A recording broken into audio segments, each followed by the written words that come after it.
Hi besties et bienvenue dans un nouvel épisode. Aujourd'hui, on va parler de productivité, de travail et je vais vous livrer un peu tous mes secrets qui font que j'arrive à travailler de 55 à 60 heures par semaine et sans ressentir la fatigue, sans me dire « Ah, mais quelle vie misérable que je mène !» Non, j'adore ma vie et donc j'avais envie de vous partager un peu tout ce que j'ai fait pour pouvoir hacker mon cerveau, comme on dit souvent, pour arriver à travailler autant d'heures, à me sentir quand même épanouie, à avoir toujours une vie sociale, à pouvoir profiter à la fois de mes proches, de mes amis, etc. Et en même temps, pouvoir réaliser tout ce que j'ai envie de réaliser, développer mon entreprise, développer mes investissements, etc. Bref, je vais tout vous partager aujourd'hui. Déjà, la première chose que je voulais vous dire, c'est que aimer travailler et travailler beaucoup, c'est pour moi et selon moi, pas quelque chose qui est inné. Tout simplement parce que pour moi, c'est un petit peu comme un muscle que tu vas travailler. Quand tu vas à la salle de sport, lorsque tu commences, tu arrives à soulever, j'en sais rien, quelques kilos, puis après tu t'entraînes, tu arrives à soulever plus de kilos et ainsi de suite. Et c'est pareil pour le cardio. Au début, tu vas faire 15 minutes d'escalier et tu vas être au bout de ta vie. Et puis après, tu vas te mettre à faire 20 minutes, puis ça va être easy, 25 minutes, ça va être easy, etc. Et bien là, c'est exactement la même chose. Pour moi, le travail, apprendre à travailler pendant plusieurs heures, avoir une concentration qui est forte, c'est quelque chose qu'il faut apprendre et pour lequel il faut s'entraîner. Ça n'arrive pas du jour au lendemain. Et il faut aussi savoir pourquoi est-ce qu'on travaille. Personnellement, pour moi, c'est arrivé en troisième. Donc, pour ceux qui m'écoutent et qui connaissent pas forcément le système français, j'avais à peu près 14-15 ans. Ce qui s'est passé, c'est que entre l'été, du coup, de ma quatrième à ma troisième, j'ai pris conscience que mes actions d'aujourd'hui impactaient sur celles de demain, d'après-demain, après-demain et ainsi de suite. Et j'ai compris que c'était ce que je faisais aujourd'hui qui allait impacter mon futur et toutes les opportunités que j'allais pouvoir avoir dans ma vie. Alors bien sûr, je ne l'ai pas matérialisé comme ça à l'époque, mais en fait, j'ai réellement pris conscience de ça. C'est-à-dire que je me disais, ok, moi, je veux pouvoir intégrer une des meilleures écoles de commerce, finance, etc., qui était HEC. Mais j'ai compris qu'ils regardaient les notes en arrière, que ce soit au niveau du lycée, que ce soit au niveau du collège, etc. Donc, je me suis dit, attends, il faut que je commence à travailler maintenant. Parce que si je veux avoir des bonnes notes pour pouvoir intégrer un bon lycée, il faut que je travaille en troisième. Si je veux pouvoir intégrer la meilleure des écoles, il faut que je travaille au lycée et ainsi de suite. Et donc, c'est vraiment au moment que j'ai compris que mes actions d'aujourd'hui impactent sur les résultats futurs que je me suis mise à travailler et que j'ai vraiment pris conscience de ce que je devais faire si je voulais pouvoir avoir la vie que je voulais avoir. Donc, qu'est-ce que j'ai fait ? Parce que j'étais loin d'être la première de ma classe à cette époque-là. J'ai travaillé comme une dingue.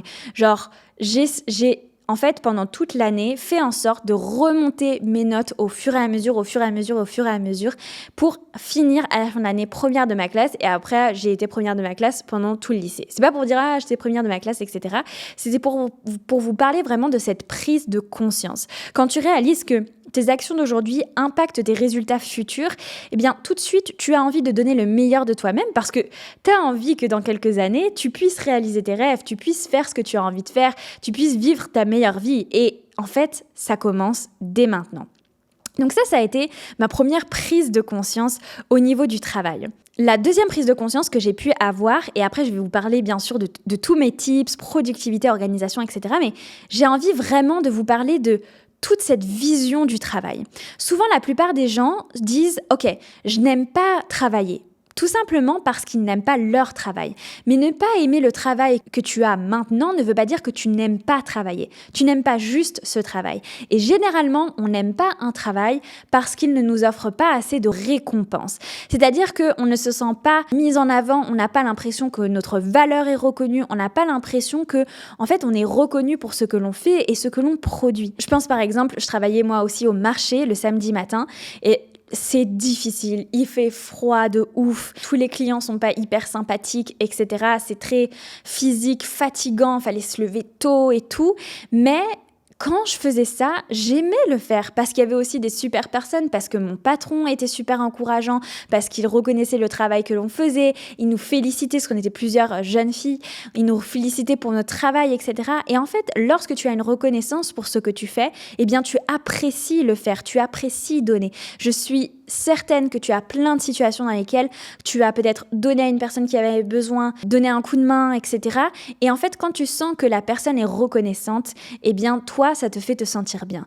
C'est exactement la même chose que tu dois avoir dans ton travail. C'est-à-dire, c'est pas travailler que tu n'aimes pas, c'est ce travail en question. Mais il y a des dizaines de milliers de travail sur cette planète. Et à partir du moment où tu te donnes les opportunités, tu peux faire n'importe quel travail et tu peux te sentir extrêmement épanoui dans ton travail. Je pense à mon assistante, par exemple. Je peux pas parler pour elle et dire qu'elle est extrêmement épanouie dans son travail, mais en ayant discuté un peu avec elle, elle me disait, je cherchais un travail justement où je puisse travailler de la maison, parce qu'elle habite en Inde, et elle me disait, mais voilà, c'était peut-être un peu contraignant d'avoir des horaires hyper fixes, parce qu'avec le décalage horaire, parce qu'elle a des enfants, etc. Mais parce qu'elle a décidé d'aller à ma rencontre, parce qu'elle a décidé d'échanger avec moi et de se créer des opportunités, elle a pu trouver un travail qui lui correspond, un travail qui correspond à son style de vie, un travail qui lui permet de passer du temps avec ses enfants, mais en même temps d'apprendre, d'être nourrie, reconnue pour la valeur qu'elle apporte, etc. Et donc je pense qu'il faut réellement trouver ce que tu aimes, faire ce qui te plaît, et surtout aussi, lorsque tu es employé, trouver un patron ou une patronne ou un boss ou une boss qui te respecte, qui te donne de la valeur, qui te donne des responsabilités et qui te fait confiance. Et lorsque tu as en fait ces différentes composantes dans la relation que tu peux avoir au travail, tu vas voir que le travail, tu auras juste envie d'être là en fait. Si tu es respecté, si tu es aimé, si on te fait confiance, tu auras juste envie d'y retourner parce que c'est un endroit où tu te sens bien et parce que c'est un endroit où tu te sens épanoui. Donc il faut arrêter de voir le travail comme quelque chose de difficile et de pesant et de contraignant parce qu'il y a énormément d'opportunités et si tu te donnes les moyens, tu peux trouver la meilleure des opportunités dans lesquelles tu te sens extrêmement bien et là tu auras qu'une envie, c'est d'y retourner tous les jours et de donner ton maximum. Donc dans les différents tips que je vais vous partager aujourd'hui pour m'organiser, la première c'est de changer de tâche régulièrement. Ce qui me permet de travailler autant dans la semaine, c'est que je ne vais pas passer 5 heures sur une tâche. Je ne passe jamais autant de temps sur une tâche. Le maximum que je peux passer, ça va être environ 2 heures, 2 heures et demie, max 3 heures. Mais c'est plutôt dans les alentours de 2 heures. Pour vous donner une idée, mon emploi du temps du jour, je vais vous le donner. Le matin, moi, je me lève à 5h30, je fais ma préparation mentale, etc. À 7h, je pars pour le sport et le temps de rentrer, prendre une douche. À 10h, je commence de travailler. Là, j'ai fait les retours à mon monteur pour la mise à jour de la formation WeInvest. Ensuite, à 11h, j'ai eu le call avec mon assistante. De 12h à 13h30, j'ai fait la préparation pour ce podcast. Ensuite, à 14h30, parce qu'il y a eu mon break en attendant, j'ai filmé des TikTok et des réels et je me suis préparée pour venir au podcast. Ensuite, à 16h30, je suis partie pour enregistrer le podcast et j'ai fait le podcast. Et ensuite, une fois que j'ai fini ce podcast-là, de 18h à 19h30, je vais répondre à tous mes DM. Parfois, je travaille un peu plus longtemps. Aujourd'hui, j'ai décidé de terminer un peu plus tôt de travailler pour pouvoir me coucher un tout petit peu plus tôt parce que j'ai tendance à me coucher vers les 23h en ce moment et c'est mieux vers les 22h. Donc, je me suis dit, je vais me prendre une journée où je me couche un peu plus tôt. Donc, généralement, je termine vers soit 19h30, maximum 20h30, mais j'essaye pas plus tard.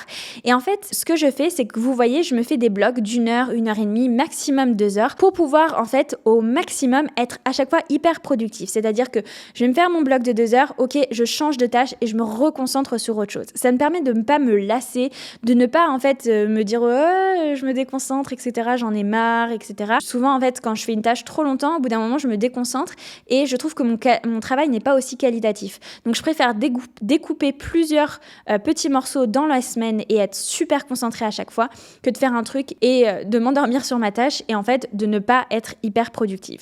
Donc ça, c'est vraiment la première chose que je pourrais vous dire, c'est du coup de faire plusieurs tâches dans la journée, pas une seule et même tâche. La deuxième chose, c'est d'organiser vos journées en time block.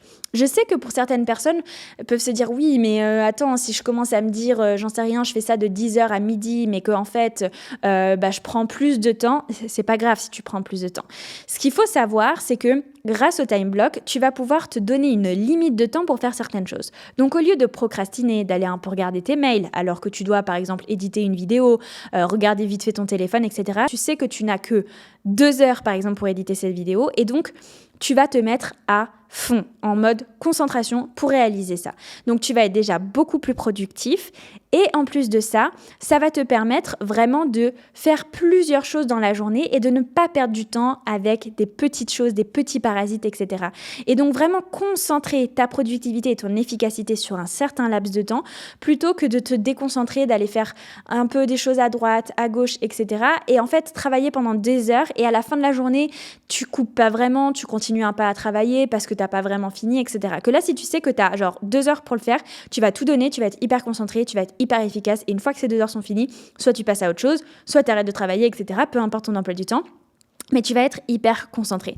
Les time blocks, ça m'a vraiment changé la vie. Et oui, peut-être que parfois, certaines choses vont prendre plus de temps que d'autres. Et dans ces cas-là, t'adaptes. Moi, dans ma journée, je mets toujours des choses plus importantes que d'autres, avec plus d'urgence que d'autres. Et donc, s'il y a quelque chose qui est beaucoup plus urgent, ça passera devant ce qui est moins urgent. Et ce qui est moins urgent, je le ferai le lendemain et c'est pas grave. Par exemple, avant de venir, là, aujourd'hui, je devais filmer environ une dizaine de réels et honnêtement, je n'ai eu le temps que d'en filmer que 2 parce que j'ai dû régler d'autres urgences. Et c'est pas grave en fait. J'en ai filmé 2, je filmerai le reste demain. C'est pas une catastrophe. Et aussi, au fur et à mesure du temps, tu vas apprendre à vraiment savoir mesurer, en fait, combien tu as besoin de temps pour faire chaque chose. Et au début, on le sait pas forcément parce qu'on n'a pas l'habitude de se timer, mais au fur et à mesure du temps, tu vas savoir, ok, pour éditer la vidéo, là, j'ai besoin d'1 heure, pour filmer les podcasts, pour filmer les réels, là, j'ai besoin de 2 heures, etc. Mais les time blocks, ça va te permettre d'être super efficace et d'éviter de t'éparpiller dans tous les sens. Et ça vient à mon point suivant qui est de ne pas prendre des heures et des heures pour ton break. Il faut aussi timer ton break à midi. Personnellement, je prends 1 heure. Pendant longtemps, j'ai pris 30 minutes et en fait, je travaille tellement que maintenant, j'aime prendre un petit peu de temps pour moi parce que sinon, généralement, en fait, si vous voulez, de 5h30 du matin jusqu'à, on va dire, 20h, j'ai genre 0 moment pour moi. Et donc, je me suis dit, ok, c'est bien de me rajouter un petit moment où je peux avoir juste 15 minutes, où je vais regarder un petit truc à la télé ou voilà, mais juste me détendre un tout petit peu. Mais je vais timer ce time block. Pourquoi ? Parce que lorsque l'on mange, et généralement si on mange avec une personne, ou même si tu regardes avec une série, tu vas te dire, ok, bon, il reste 10 minutes, il reste 15 minutes, je regarde la fin de la série, etc. Sauf que si tu fais ça, si tu prends toujours 5, 15 minutes, 10 minutes par-ci, par-là, c'est 1 heure qui passe. Et 1 heure qui passe dans ton temps, c'est gigantesque. Tu peux faire énormément de choses dans 1 heure. Donc, c'est important de timer aussi ces pauses pour être le plus efficace possible. Et une fois que tu as fini de travailler, tu as fini de travailler. Moi, on me demande souvent quelle est ma night routine. Il n'y a pas de night routine, en fait. Ma night routine, c'est de manger, de chiller et d'aller dormir quand je suis fatiguée et le plus tôt possible. Mais en fait, je vais pas encore aller mettre un timer sur combien de temps je mets pour faire à manger, combien de temps je fais ci, à quelle heure je me couche, il faut que je lise 30 minutes avant. Non. Je time déjà toute ma journée, donc ma night routine, c'est littéralement de faire tout ce que j'ai envie parce que je suis humaine aussi et donc j'ai envie des fois de lâcher prise. Et donc mon lâcher prise, c'est vraiment à la fin de la journée et c'est pour ça que je vais plus du tout être en train de travailler à partir de la fin de la journée, je vais plus répondre aux mails, plus rien. Je détache et c'est on va dire 2-3 heures, max 3 heures, généralement c'est un peu moins, où je décompresse et où je fais ce que j'ai envie, je prends mon temps, etc. Et ça, c'est ce qui me permet en fait de vraiment rester productive et d'arriver autant de temps. Ensuite, mon tips suivant, c'est strong body, strong minds. C'est-à-dire que si tu manges mal, si tu dors mal, si tu fais pas de sport, si t'es pas bien dans ton corps, forcément t'arriveras pas à être productif. T'arriveras pas à travailler des heures, à rester concentré, à rester soit assis, etc. À en fait donner assez d'énergie pour pouvoir maintenir ton travail pendant des heures et des heures et des heures. Donc pour ça, c'est important en fait de penser à son alimentation, de penser à bouger son corps et de penser à bien dormir. Le fait de bien manger, ça va faire que tu vas pas être en train de digérer pendant 15 ans et t'as mal au ventre et t'es fatigué parce que t'es en train de digérer, etc. Moi, je dis tout le temps, si t'es fatigué après manger, c'est qu'il y a un souci, c'est qu'il y a des choses que tu manges que tu digères pas, c'est que peut-être tu as des soucis de digestion, etc. Mais t'es pas censé être fatigué. Je veux dire, moi, il n'y a pas une seule seconde où je me dis « Ah, c'est la pause déjeuner, je suis fatiguée. » Non. En fait, je suis aussi fraîche que juste avant manger, quoi. Ça, c'est la première chose. La deuxième chose, c'est le sport.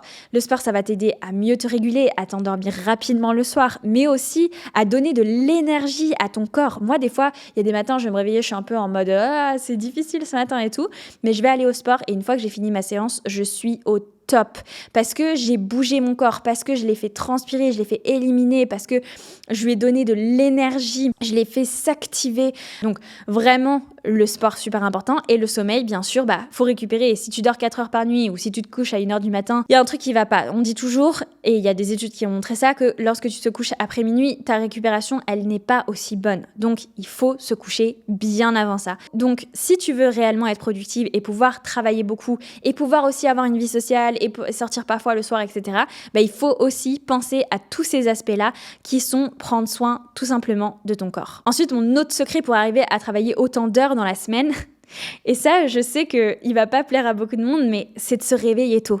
On me dit toujours, mais comment est-ce que tu arrives à faire 2 heures de sport le matin? En plus, pour aller au sport, je dois marcher 20-25 minutes. Enfin, c'est un choix, hein. Je pourrais y aller en trottinette, etc. Mais je décide de marcher parce que j'apprécie ça et ça me fait aussi marcher. Donc, je marche 25 minutes. On me dit, mais comment est-ce que tu arrives à prendre ce temps-là et en même temps travailler 9 heures dans la journée, etc. Et en même temps, pouvoir arrêter de travailler vers 20 heures le soir et profiter. La réponse, c'est que je me lève tôt. Et il n'y a pas de secret, vraiment. Pour vous donner les premiers mois où j'étais vraiment en mode 100% entrepreneuriat, en fait, je me levais vers, on va dire, 6h30, 7h, comme la plupart des gens. Et en fait, le temps que je me réveille, que je bois un truc, etc., que j'aille à la salle de sport et que je revienne à la salle de sport, il était midi. Donc, il y a déjà la moitié de la journée qui est passée. Après, faut manger après la salle de sport, etc. Et donc, il va être 13h. Si tu times pas tes journées, il est facile 13h30, 14h. Et en gros, tu commences à travailler à 14h. Et vu que tu es un peu mou parce que ta journée n'est pas hyper active, on va dire que vers 17h, 18h, tu as envie d'arrêter. Et donc, littéralement, tu as travaillé 5 heures dans la journée, quoi. Donc, et encore, c'est si vraiment tu te donnes à fond pendant ces 5 heures. Donc, un de mes meilleurs secrets et ce qui m'a permis d'être réellement productive et qui, je vous avoue, m'a permis de faire énormément de choses dans mes journées, c'est depuis que j'ai décidé de me lever à 5h30. Au départ, j'ai décidé ça parce que j'étais encore employée et je travaillais sur la formation notamment WeInvest et que je trouvais pas beaucoup de temps pour pouvoir travailler dessus. Donc, il fallait que je le fasse avant d'aller travailler. Et donc, c'est pour ça que je me suis mise à travailler. C'était aussi un challenge sur YouTube et tout. Mais en fait, j'ai vu le réel bénéfice. C'est que j'arrive à faire énormément de choses dans ma journée. Quand on dit l'avenir appartient à ceux qui se lèvent tôt, c'est pas du tout un mythe, en fait. C'est totalement vrai. Quand tu te lèves tôt le matin, personne n'est réveillé, tu as le temps, tu peux travailler sur tes choses, tu peux avancer et tu as beaucoup plus de temps dans ta journée qu'une personne qui s'est levée 2 heures plus tard, qui a pris le temps de petit déjeuner, etc., qui s'est dit, ok, je finis ma série, je scrolle encore 10 minutes sur Instagram, je vais vite fait checker un mail, etc. La personne qui fait ça, elle va vite voir sa journée et elle va se rendre compte qu'il est 17h et qu'elle a rien fait. Alors que une personne qui va se lever tôt, qui va timer sa journée, qui va être dynamique dans sa journée, etc., elle va réussir à faire 1000 fois plus dans une journée. Et enfin, mon dernier secret pour pouvoir travailler 55 à 60 heures par semaine, c'est d'avoir des vrais moments off. C'est-à-dire que je vais avoir des moments dans la semaine où, par exemple, là, j'habite au bord de la mer, donc je vais aller à la plage. Je ne vais pas prendre mon téléphone, par exemple, de taf avec moi. Je vais juste prendre mon téléphone perso. Et puis, généralement, je suis dans la mer, donc je ne suis même pas sur le téléphone. Ou je vais aller faire un peu de shopping, ou je vais aller me balader, etc., aux alentours de chez moi, etc. Et en fait, ces moments réellement off, ils me permettent de complètement couper et de réellement avoir des moments distincts du travail. Et en fait, je vous dis pas forcément de prendre une journée. Souvent, on dit qu'il faut séparer le pro du perso, il faut avoir des journées où on fait rien et des journées où on fait tout, etc. Moi, je n'y crois pas et je pense que le travail fait partie intégrante de notre vie et il n'y a rien de mal à ça. Mais il faut juste avoir une relation saine avec notre travail. C'est-à-dire, comme je vous le disais, ne pas se dire « Ah, mais c'est horrible, j'aime pas travailler, c'est affreux, nanana ». Ne pas se dire ça, mais plutôt de se dire « Ok, c'est chouette, je contribue, j'ai avancé sur ça, je suis fière de moi, etc. » De le voir comme quelque chose de positif, de quelque chose qui vous apporte. Et du coup aussi, savoir un petit peu jongler. Ok, là, je vais travailler juste 3 heures ce matin, par exemple, pour vous prendre mon samedi. J'ai travaillé environ de 11h jusqu'à 15h. Et en fait, avant ça, j'ai fait une petite grasse mat jusqu'à 9h. Et après ça, je suis partie vers du coup 16h, 17h, quelque chose comme ça. Je suis partie faire un tour, je suis partie me balader au mall, etc. Mais en fait, lorsque l'on fait ça, on arrive à se créer des moments et c'est ça qui est le plus important. C'est des moments où on se retrouve, des moments où on va profiter, où on va faire carrément autre chose, ne pas faire la même chose tout le temps, ne pas être tout le temps à son bureau, etc. Arriver à avoir des moments qui sont juste off et t'as pas besoin que ce soit toute la journée, c'est juste des moments et trouver en fait cette balance de moments et comment vous vous ressentez plutôt que de se dire ok tel jour c'est ça, tel jour c'est ça, si c'est samedi je dois pas travailler, si c'est dimanche je dois pas travailler. Non, faites comme vous le sentez et vous n'avez pas besoin d'avoir des jours complètement off et des jours complètement travail, ça peut être aussi un mélange des deux et il faut trouver votre propre mélange à vous. Voilà, en tout cas, c'était mes différents secrets qui me permettent de travailler 55 à 60 heures par semaine. J'espère qu'ils vous auront aidé et qu'ils vous permettront d'être hyper productif et efficace et d'accomplir aussi tous vos objectifs parce que si vous voulez travailler autant, c'est sûrement que vous avez des objectifs et des rêves que vous voulez accomplir et je vous souhaite réellement de les accomplir. N'hésitez pas à partager cet épisode à une personne que ça pourrait aider et à aussi le partager en story sur Instagram. Ça me touche énormément quand vous faites ça et ça aide le podcast à être plus connu et à être mieux référencé. Merci d'avoir écouté cet épisode jusqu'à la fin et je vous dis à la semaine prochaine. Ciao!